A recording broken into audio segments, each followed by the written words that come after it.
Welcome to this explainer. Today we're unpacking some truly groundbreaking research out of Imperial College London that could literally change the future of mental health.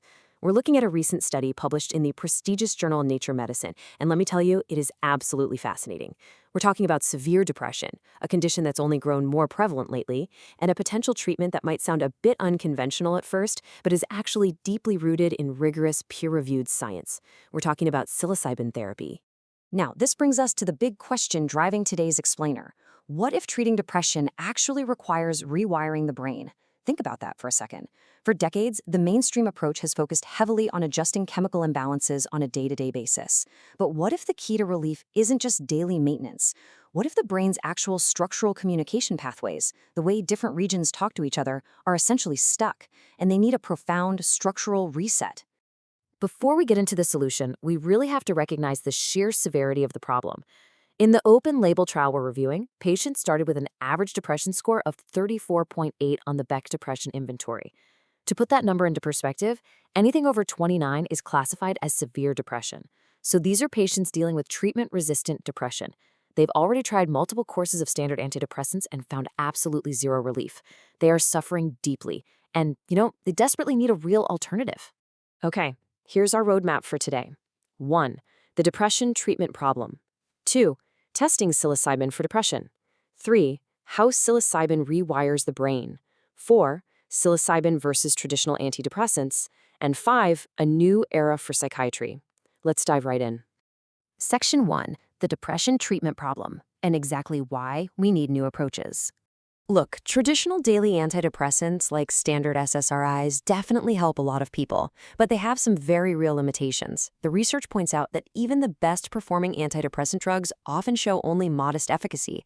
Plus, they can come with some pretty tricky side effects. They can be incredibly difficult to taper off of, and unfortunately, when patients do finally stop taking them, the relapse rates are really high. This just leaves a massive gap in effective, long-term care for millions of people. Section 2. Testing psilocybin for depression through 2 groundbreaking clinical trials. To really test this out, researchers used a highly controlled, multi-step structure to directly compare psilocybin therapy against a standard daily antidepressant called escitalopram. First, they took patients with major depressive disorder and gave them functional MRI brain scans at the baseline. Then, they randomized them. One group got actual psilocybin therapy doses along with a daily placebo pill. The other group, they received a tiny, basically inactive dose of psilocybin, but took a real daily SSRI pill. Then, they brought everyone back 6 weeks later, scanned their brains again, and looked to see what physically changed. And wow, the results were incredible. Looking at the patients from the trial, there was a rapid, massive drop in depression severity. Remember that severe baseline score of around 35? Just 1 week post-treatment, it plummeted to 14. That drops them right back down into the mild category. And the truly remarkable part? Even 6 months later, without taking a daily pill, the score remains significantly lower at around 20. We're talking about rapid, sustained relief from a single short-term treatment protocol. Section 3. How psilocybin rewires the brain, the science of integration. So how is this actually happening inside their heads? What's the mechanism? To understand it, we need to talk about something called brain modularity, which is really just scientific jargon for being stuck in a rigid, inflexible mental rut. You see, in a depressed brain, certain networks become highly modular, meaning they close themselves off and they stop talking to the rest of the brain. They create these stereotyped cognitive states that have a massive gravitational pull. This traps the patient in endless loops of pessimism, negative self-talk, and just poor cognitive flexibility. They quite literally cannot change their mind because their brain networks are rigidly segregated. I want you to think of a depressed brain like a settled snow globe. The snow is packed down hard at the bottom, stuck in this rigid, unmoving state. Psilocybin essentially comes in and shakes the snow globe. It disrupts those highly segregated, rigid networks, a process scientists actually call disintegration. By temporarily breaking down these mental ruts, the brain is suddenly able to form new, flexible connections. The whole energy landscape of the brain literally flattens out, allowing completely different regions to communicate globally once again. When we look at the brain scans, it's clear that psilocybin profoundly affects 3 specific higher-order networks. The default mode network, which is closely tied to deep introspection and that negative rumination we always see in depression, became much less isolated. Meanwhile, the executive network, which is responsible for cognitive control, and the salience network, which handles attention switching, both showed massive increases in integration and flexibility. The brain wasn't just working better, it was finally working together as a whole. Section 4. Psilocybin versus traditional antidepressants, and a stark contrast in brain imaging. Okay, so we know psilocybin works to open up the brain, but how does that physically compare to just taking a standard SSRI pill every single day? Well, the brain scans from the trial revealed a totally stark contrast. While the SSRI did produce milder improvements in symptoms, it did absolutely nothing to rewire or open up those rigid brain networks. The modularity of the brain, those deep mental ruts we talked about, remained completely unchanged in the SSRI group. But the psilocybin group?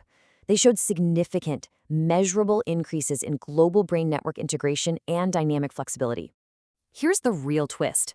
Escitalopram, the daily SSRI pill, seems to manage or maybe just mask the symptoms of depression without fundamentally changing the underlying structure of how the brain's networks communicate.